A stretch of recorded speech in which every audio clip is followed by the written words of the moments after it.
Welcome to the Recommended Daily Value Podcast, your daily dose into the health and wellness world.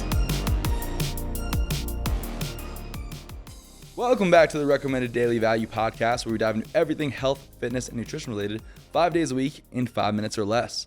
This podcast is brought to you by Umzu, and I'm your host, Tyler Woodward. This is day 4 of the Boosting Your Testosterone Masterclass, and today we're talking about lifestyle factors for boosting your testosterone. But if you're not already, make sure to hit that subscribe button so you don't miss out on the final episode where we'll be diving into testosterone boosting supplements. As we all know, the lifestyle you lead has a huge impact on your overall health and also, more specifically, on your testosterone levels and general hormonal health. So let's take a more in-depth look at a few of these lifestyle practices you can actually integrate. Probably the most important lifestyle factor is sleep. If you're not aware, your testosterone levels are highest in the morning. The reason for that being that the majority of testosterone synthesis happens at night. Poor sleep quantity and quality have been shown time and time again to result in impaired testosterone production. Multiple studies have found that there is a near linear relationship with how much you sleep and your testosterone levels, meaning the more you sleep, the higher your testosterone levels. This will obviously have a diminishing return, as sleeping 12 hours per day is unlikely to yield any additional increases in testosterone over a quality 8 to 9 hours of sleep. The urge to sleep for such long periods may actually be an indicator of poor sleep quality or other issues going on. But that's a tangent we can talk about another day.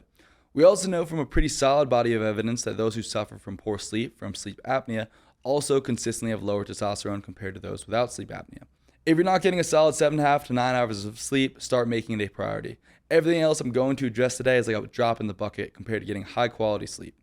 A few things you can do to improve your sleep quality and quantity are going to sleep and waking up at the same time, getting some morning sunlight upon waking, sleeping in a cold, dark room, and sleeping with natural fibers. You don't really want to use any of those synthetic petroleum-based fibers like polyester, nylon, or acrylic.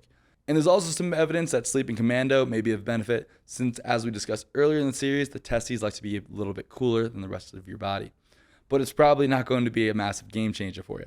Speaking of things that touch your testes, there's a small but growing body of evidence which indicates that you do not want plastic touching the family jewels. I know when I say this, I sound a bit nuts. Haha. You're probably thinking, when does plastic ever touch the boys? But the reality is probably every day.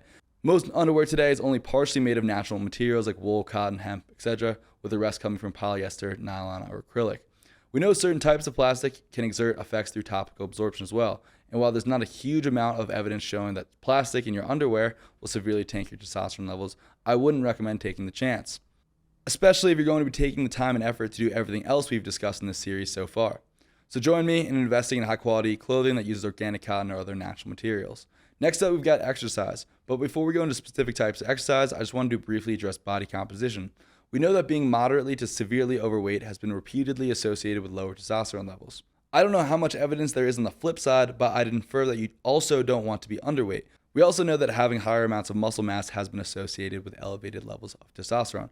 All of these things likely exist on somewhat of a bell curve, where the individuals with the highest testosterone levels on average will probably be in the middle. Not overweight, not underweight, muscular, but can still fit through doors. Obviously, body composition and exercise are pretty directly related, but I think arguably the most important thing is just, in general, moving enough throughout the day. One study found a strong correlation between testosterone and step count, finding that those that took less than 4,000 steps on average had the lowest total testosterone. What I would question from this study is how directly correlated with the low step counts with obesity, meaning people that took the least steps were probably more likely to be obese. If I had to give more general advice, it would be doing whatever form of exercise you enjoy most, or in some cases, hate the least. Although if we're talking about what's optimal, it seems like the best forms of exercise for testosterone include weightlifting and interval training. This is likely a result of increased amounts of muscle mass generally being associated with increased testosterone levels. And if you think about professional weightlifters or sprinters, which is a type of interval training, they tend to be very muscular individuals. For the interval training, I would include things like sprints or a sprint workout in the pool, same kind of high intensity interval training, Tabata, or other forms of high intensity work, followed by a short rest period, followed by more intense work. Personally, I would opt to do both the interval training and the weightlifting on different days. The least preferred form of exercise is long distance endurance training, which is very stressful on the body and has been repeatedly associated with low testosterone, especially in excess. If you're going to run distance, I'd keep it under a 5K or preferably a mile and do it more as a sprint. And if your way of staying active is through playing a sport like basketball or soccer, something that you really enjoy, I wouldn't worry about it too much. There's also a good amount of evidence that competition alone increases testosterone levels. So just play to win, whatever sport it may be. If you can combine whatever activity you're doing with some sunshine, it will likely compound the benefits of said activity. Low vitamin D levels are another thing that has been repeatedly associated with low T, so spending some time in the sun to boost vitamin D will definitely be useful. I also think sunlight has a number of other benefits, and I wouldn't be surprised if sunlight in and of itself has a direct testosterone increasing effect. There's also one study which I could not find that found that sunning your balls resulted in a 200% increase in testosterone, but I cannot confirm nor deny these results. But my 2 cents is to soak up the sun wherever you can. Just don't get too red. Last but certainly not least, do whatever you can to lower the stress in your life. Cortisol, one of our body's main stress hormones, is pretty much a direct antagonist to testosterone. You do need some cortisol, as it's what wakes you up in the morning, among a number of other functions, but today many of us are leading lives of excess cortisol. So find things that you enjoy doing that alleviate stress, whether it's movie night, a massage, exercise, meditation, or sex, all of which can be profoundly beneficial.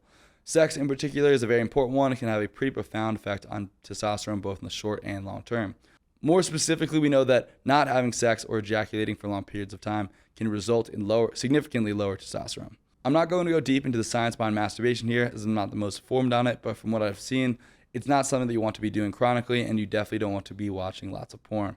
Well, that's it for this episode, so remember to integrate some of those lifestyle factors to help increase your testosterone levels. If you enjoyed this episode, make sure to hit that subscribe button and to share it with a friend. And remember, these opinions are my own, based on my own research and experiences, and is not medical advice. Until next time, be good.